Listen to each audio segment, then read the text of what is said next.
Hello everyone, Jharkhand affairs में आपका बहुत बहुत स्वागत है। जैसे कि आप सभी को पता है कि जेएसएससी जेई का जो स्कैम हुआ है, स्कैम के बाद उस एग्ज़ाम को कैंसिल कर दिया गया है और इसी के बाद जेएसएससी और एक एग्ज़ाम कंडक्ट कराने वाली है, वो है जेएसएससी सीजीएल। ये भी बहुत सालों बाद हो रहा है, इस पर भी बहुत सारे लोगों का आस है और इस एग्ज़ाम को भी वो 21 अगस्त को कंडक्ट कराने वाली है, वो भी पेन पेपर मोड में।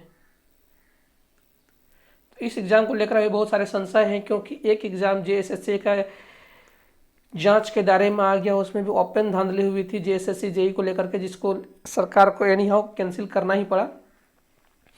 तो देखिए, सबसे बड़ा बात है कि अब कैंडिडेट का ट्रस्ट खत्म हो गया है जेएसएससी के आधार पर। जेएसएससी की इतनी बड़ी संलिप्तता होने के कारण ही इतना बड़ा एग्ज़ाम का पेपर लीक होता है, तो लोगों का अब ट्रस्ट खत्म हो गया है। तो अब ये इन स्टूडेंटों की भी मांग है, जो जेएसएससी सीजीएल ने जो नोटिफिकेशन जारी किया था एग्ज़ाम को लेकर के, वो एक प्रॉपर एग्ज़ाम का नोटिफिकेशन नहीं था, वो एक वैसे जो स्टूडेंट का लिस्ट था जिसमें कुछ स्टूडेंट को एग्जाम ये कर रहे थे जिन्होंने प्रॉपरली फॉर्म को फिल नहीं किया था।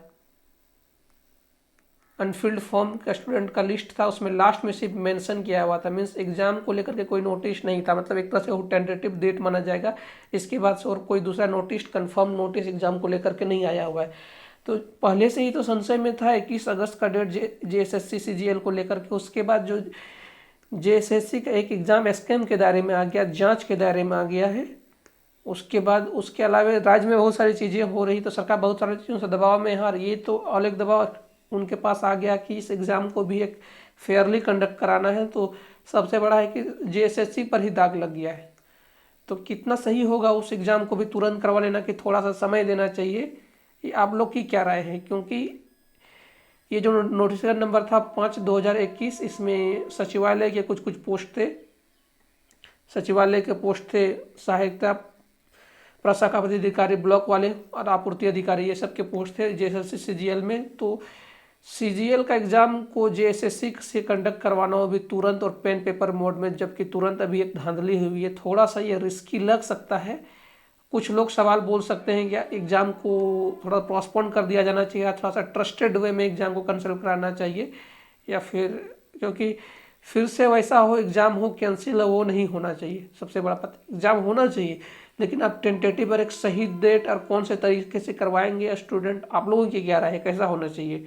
क्योंकि अभी जेएसएससी खुद एक जांच के दायरे में और उसके ऊपर भी बहुत सारा दबाव है, क्योंकि उनको उनके पास से जेएसएससी जेई का एग्ज़ाम कैंसिल हुआ। तो सबसे पहले पूछेंगे कि आपके पास जेएससी जेई का एग्ज़ाम कैंसिल क्या है, कैसे हुआ?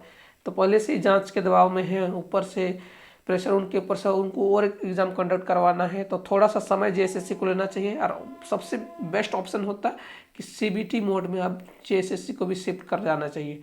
हर एग्ज़ाम को सीबीटी मोड में शिफ्ट कर जाना चाहिए, एक ट्रस्टेड इंस्टीट्यूशन से एक सीबीटी मोड का एग्ज़ाम लेना चाहिए, मेरे हिसाब से ये है। और होना चाहिए, लेकिन एक 1 मंथ या 2 मंथ का डेफिनेट टाइम पीरियड के साथ एक नोटिफिकेशन जारी करना चाहिए। इतना समय के लिए हम अपना इंफ्रास्ट्रक्चर तैयार करने के लिए एग्जाम की तैयारी के लिए ले रहे हैं और एग्जाम होना चाहिए, और थोड़ा स्टूडेंट का भी विश्वास बना रहे जेएसएससी पर कि एग्जाम होगा, वैसा नहीं कि उसको हमेशा के लिए टाल दिया जाए। तो आप लोगों की क्या राय है, जरूर से जरूर कमेंट सेक्शन में दें। और हमारे चैनल को देखने के लिए बहुत बहुत धन्यवाद। प्लीज़ हमारे चैनल को सब्सक्राइब कर दें और इस वीडियो को देखने के लिए आपका बहुत बहुत धन्यवाद।